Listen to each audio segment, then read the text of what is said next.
I'm going to show you a really powerful tool. What you see now is our just our home screen, and I'm going to kind of go into our claim submission area very quickly, and then I'm going to focus on our collections manager. So Practice Suite, like we kind of went over already, it is a full patient to payment platform. And I'm just going to focus on a really small area, but I think it's really important, and that collection manager is going to come in really handy. So as you know, if you're in the billing department, or you're a billing specialist or handling billing in any way, denials and no response claims, they are a part of life. We wish they would go away, but they won't, right? So we did put this tool together called the collection manager that's really going to help you. So I'll move on from here. I'm just going to go to the claim submission area very quickly. If you're not familiar with Practice Suite and you haven't seen it, this is where we submit our claims. So these are claims that have already been created, and they're just ready to be submitted. And we actually put together a nice wheel here for you that kind of shows you what, all the claims you have in the system for whatever date range you have up here. So, this is an interactive wheel. You can hover it over it and get some little more detail. If you wanted to, you just click on a piece of the pie there, and it will bring up a list. I just clicked on hold, and it brought up the claims on hold. The other thing we do is we put them in a list format. So what you're seeing here is this looks like an inbox, right? Yahoo or Outlook or whatever you might see, except these numbers don't represent emails. These numbers actually represent claims in our system. So when you're going to submit claims, you have them ready to submit, then you can batch them. Once you batch them, you send them off to the clearinghouse very easily. I'll show you how that is. Simply just hit send right here. That would go right off to Ability. And then once that happens, the nice thing is in Practice Suite, they do come directly back into our system. So you actually have a nice list here. So all the claims that went off to the clearinghouse within about 24 to 48 hours, they will come right back into Practice Suite here. And you can actually go ahead and click on accepted, rejected by clearinghouse or payer, etc. You notice the red's kind of a red flag in Practice Suite. So when you see green, everything's kind of A-okay, and red's going to bring your attention there because it needs your attention. Maybe needs some fixing.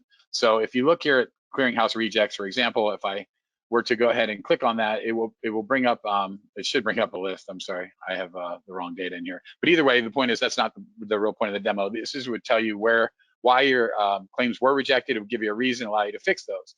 So with that said, that's submitting the claims and then all of the rejections, being able to handle those. But then there's those non-response or denied claims. And so what I'm going to do now is I'm going to take you into our collection manager.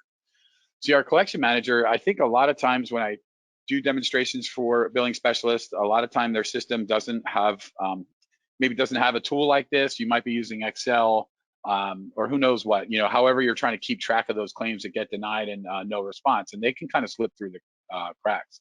MGMA says about 30% of the claims that fall into this category never even get collected on.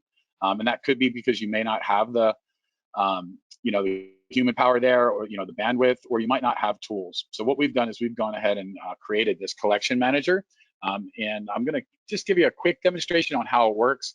I want to kind of point out that you can, if you look at the top here, you do have the ability to work all of your open AR inside a Practice Suite here if you'd like. So if you wanted to click all open lines, you could create lists based on a number of filters. If I scroll down, there's just so many filters: date ranges, last claim date, last file date, etc. You can go by legal entity, by provider, by insurance, and you can create all these custom lists to kind of go back and work on your open AR. But for the purpose of this demonstration, what I'm going to do is I have denials selected here, and I'm just going to go ahead and search denials. So like I mentioned, you don't have to have an Excel spreadsheet or any other form of tracking for this. We collect all of this for you.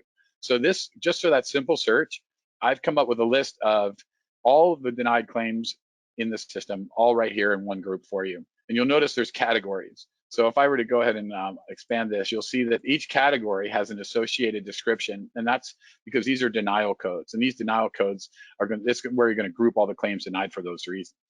So what I'm going to do now is I'm just going to click on one of these categories, and I'll show you that it's going to actually pull up a nice list. Now there's only 2, so that's not a very long list, which we'd be happy with if we were the ones responsible for these.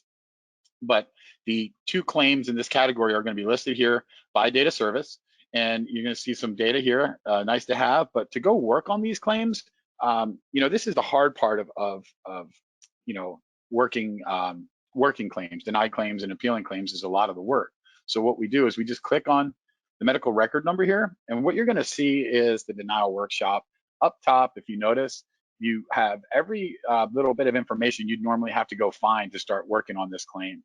So, as you know, if you've done this before, you're gonna need the patient name, date of birth, the federal tax ID, et cetera. You're gonna need the claim number, claim date, claim total, and you get the idea. And then you're also going to need all that payer information. So what Practice Suite's done is we've collected all that information and put it right here. So it's really handy for you while you're working on this claim. One of the common themes in Practice Suite is that you can actually do the work that you need to do on the screen that you're currently on. So this is a great example of that, being able to work on this claim and having all the information right here so you don't have to leave. So I'll go into a little more detail too. You notice the claim is here. You'll also see the line activity here. So it's really nice to have that audit trail. So, the first entry is typically when the claim is created, and then any notes that the system's going to add or anyone on your team is going to add, they'll all be here for you. So you really have a nice audit trail. You see when and what, and then who it was entered by. Another thing is if the denial history were to change, it would keep track of that for you here. So maybe you have more than one reason.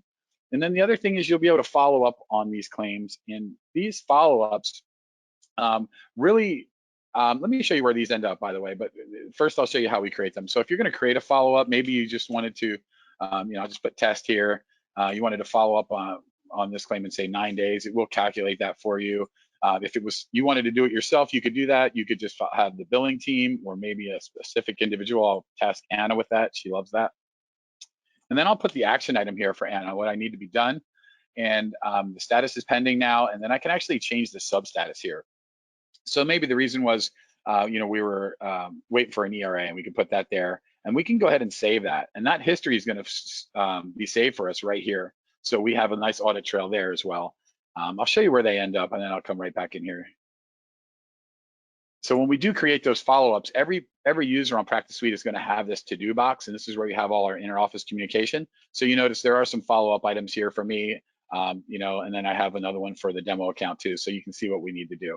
But so let's go into show you another really handy feature here. So you get the idea of all that follow-up and the claim status and all that audit trail for you. The other thing is if you were going to collect on this claim or work on this claim, you might need to go to the demographics. So we've made it so all the links would be here for you. If you need to go to the case, if you need to go to the insurance, you can go to the charge edit screen. If I click this, it'll bring up the entire claim and allow you to make the changes there, or also use it for reference. We actually even have an appeal letter generator here for you.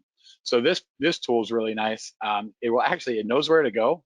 It knows the information that needs to come with it, and it actually writes the letter based on the specific denial reasons. So that's another time saver there for you. And then if you had to rerun eligibility, go back and check on that, you could do that. And then any documents sometimes you need to reference, they'll be there. You've got to go right into the kind of where all these are normally housed in the patient record for you. So that's really it. I just wanted to kind of demonstrate that. The collection manager, I think, I do a lot of these demonstrations, and I'm always working with billing specialists, week in and week out. And I can tell you that this product here is where I get a lot of oohs and ahs, kind of like a little round of applause for anyone who is doing this type of work. They actually can see the real value in this as well. So either way, thank you so much for your time today.